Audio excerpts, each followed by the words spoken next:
बहुत समय पहले की बात है। राज्यवर नामक एक सुंदर और शांत राज्य था। उस राज्य के राजा थे वीरेंद्र सिंह, निडर, न्यायप्रिय और बुद्धिमान शासक। उनकी रानी मधुमती सुंदर, समझदार और रहस्यमयी स्वभाव की थी। राजा और रानी में गहरा प्रेम था। प्रजा भी उन्हें दिल से चाहती थी। लेकिन इस राज्य में एक रहस्य छुपा था।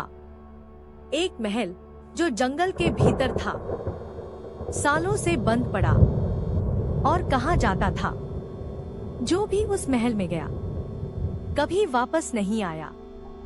एक रात रानी मधुमती को एक अजीब सपना आया। सपने में वही महल था और एक रहस्यमयी आवाज।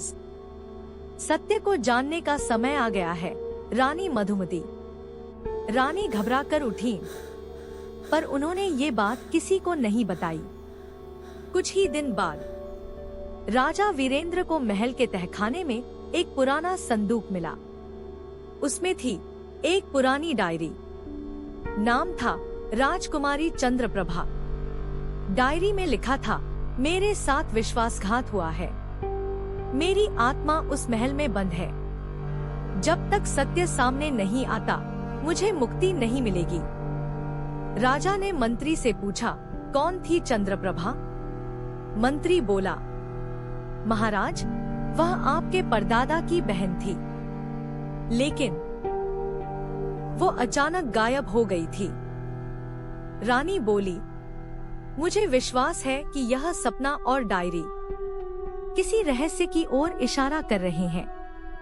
हमें उस महल तक जाना होगा।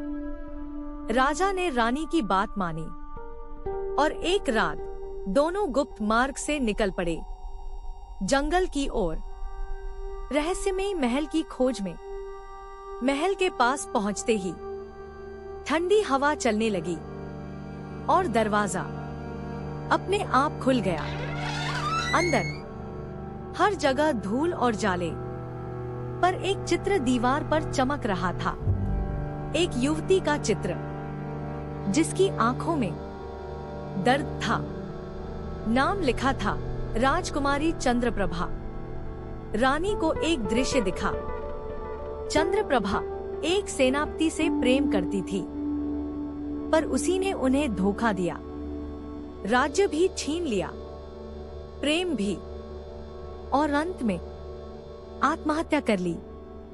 उनकी आत्मा उसी महल में बंद हो गई। राजा और रानी को सब समझ आ गया था। वह सेनापति, जिसका नाम आज भी इतिहास से मिटा नहीं, उसके वंशज आज मंत्री बनकर दरबार में बैठे हैं। महल में मिली एक पुरानी तलवार जिस पर खुदा था चंद्रप्रभा। जैसे ही रानी ने तलवार उठाई, एक तेज प्रकाश हुआ और प्रकट हुई चंद्रप्रभा की आत्मा। तुमने सत्य खोजा है, रानी। अब मुझे मुक्ति मिल सकती है। राजा और रानी महल लौटे। दरबार में मंत्री से सवाल किए गए, सबूत सामने रखे गए। वो मंत्री टूट गया और अपराध स्वीकार कर लिया। उसे दंड मिला और उसी जंगल में चंद्रप्रभा की स्मृति में एक मंदिर बनवाया गया, जहां लोग आते हैं सत्य और साहस की प्रेरणा लेने। सत्य चाहे जितना भी छिपा हो, एक दिन सामने आता है। झूठ और धोखे से कभी किसी को शांति नहीं मिलती, पर सच्चाई और साहस से इतिहास बदला जा सकता है।